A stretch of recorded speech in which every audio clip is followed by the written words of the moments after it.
गणपती बाप्पा मोरया। एकेकाळी जालंधर नावाचा राक्षस खूपच प्रबळ झाला होता. त्याच्या अत्याचारामुळे सारे जग त्रस्त झाले होते. जालंधरची पत्नी वृंदा होती.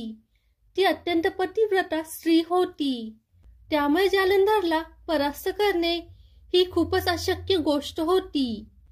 म्हणून देवगण विचार करू लागले, कशाही प्रकारे वृंदाचा पतिव्रता धर्म नष्ट केला तर जालंधरला परास्त करता येईल. म्हणून देवगणांनी भगवान श्रीहरीकडे प्रार्थना केली. तेव्हा भगवान श्रीहरी यांनी जालंधरचे रूप धारण केले आणि वृंदाच्या भवनात गेले. त्यावेळी जालंधर हा रणक्षेत्रात युद्ध करायला गेला होता. वृंदाने श्रीहरी यांच्या रूपातील आपल्या पती जालंधरचा खूप आदर सत्कार केला. वृंदाने त्यांना स्पर्श करताच भगवान श्रीहरी यांचे वीर्य स्खलित झाले. त्यातून एका तेजस्वी असुराची उत्पत्ती झाली. तो तेजस्वी असुर कुठल्या तरी अदृश्य शक्तीच्या प्रेरणेने दैत्यगुरु शुक्राचार्य यांच्याकडे गेला आणि त्यांना नमस्कार करून म्हणाला, प्रभू, मला तुमच्या शिष्याच्या रूपात स्वीकार करा. दैत्यगुरु शुक्राचार्य म्हणाले, तू कामातुर झाल्यामुळे उत्पन्न झाला आहेस, म्हणून तुझे नाव कामासुर असेल. तू भगवान महादेव यांच्या ओम नमः शिवाय या पंचाक्षरी मंत्राचा जप अनुष्ठान करून त्यांना प्रसन्न करून घे. कामासुर हा दैत्यगुरु शुक्राचार्य यांना नमस्कार करून निर्जनारण्यात निघून गेला आणि शुक्राचार्य यांनी सांगितल्याप्रमाणे महादेवांची उपासना करू लागला. भगवान महादेव हे त्याच्या कठोर तपाने प्रसन्न झाले आणि त्याच्या समोर प्रकट झाले. त्यांचे दर्शन प्राप्त होताच कामासुराने त्यांना नमस्कार करून त्यांचे स्तवन केले आणि अत्यंत विनम्रपणे म्हणाला, प्रभू, तुमचे दर्शन प्राप्त झाल्यामुळे मी कृतार्थ झालो आहे. हे नाथ, मला तुमची सुदृढ भक्ती हवी आहे. भगवान महादेव म्हणाले, वत्स, सुदृढ भक्ती तर तुला सहज प्राप्त झाली आहे. अभिष्ट वर माग.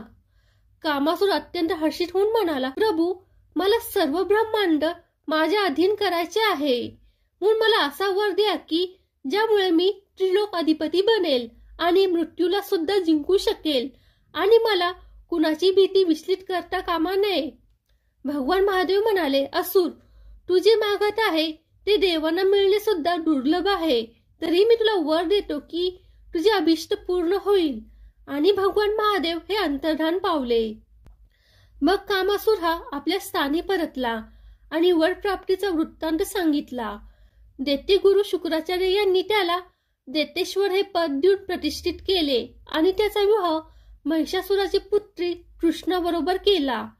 नंतर कामासुराने आपली सेना एकत्रित करायला सुरुवात केली. अनेक असुर योद्धा त्याचे मित्र आणि सहाय्यक बनले. रावण, शंभर, महर्षी, बली आणि धूमर्द हे त्याचे 5 अमात्य होते. ते अत्यंत पराक्रमी आणि क्रूर होते. मोठमोठे शूरवीर त्यांना घाबरत असत. कामासुर नेहमी त्यांना आपल्या बरोबर ठेवत असे. कामासुराने सुंदर आणि मजबूत असा दुर्ग बांधला. त्या दुर्गाचे नाव रतीट ठेवले. त्या दुर्गाच्या आसपास एक मोठी वस्ती वसली.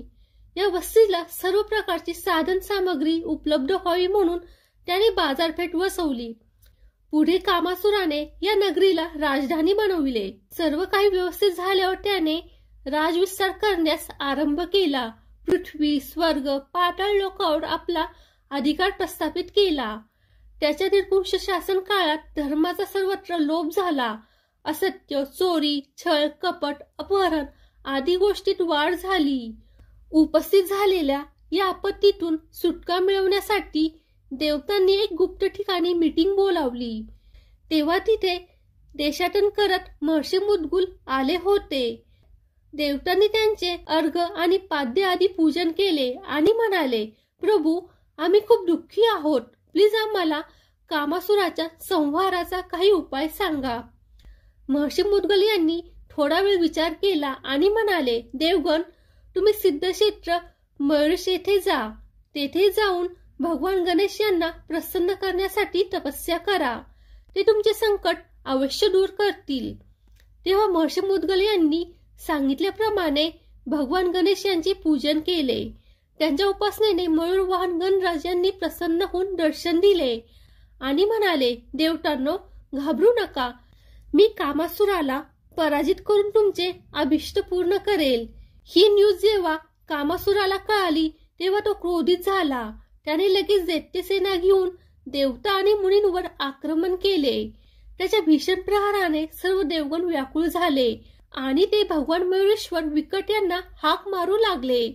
देवतांना व्याकुळ बघून भगवान मयुरेश्वर विकट हे मयुरावर स्वार होऊन रणक्षेत्रात आले आणि दैत्यांचा विनाश करू लागले.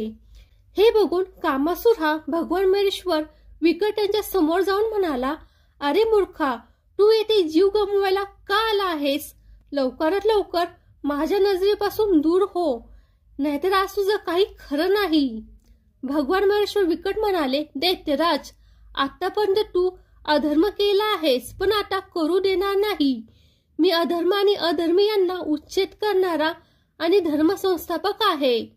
तुला जिवंत राहायचे असेल तर सर्व दोषांचा त्याग करून मला शरण ये. कामासुराचा राग जास्तच वाढला. त्याने भगवान मयुरेश्वर विकटवर एक गदा फेकली, पण ती गदा भगवान मयुरेश्वर विकट यांच्या चरणाजवळ जाऊन पडली. मग त्याने एक शक्तीचे क्षेपण केले. तिची पण तीच दशा झाली. तेव्हा त्याला दैत्यगुरु शुक्राचार्य यांचे बोलणे आठवले. ते म्हणाले होते की, राजन, जर युद्धात भगवान मयुरेश्वर विकट आले तर तू त्यांना शरण जा, कारण ते सर्ग, स्थिती आणि प्रलयाचे कारण आदिदेव गणेश्वर आहेत. त्यांच्या पुढे तुझे काहीच चालणार नाही.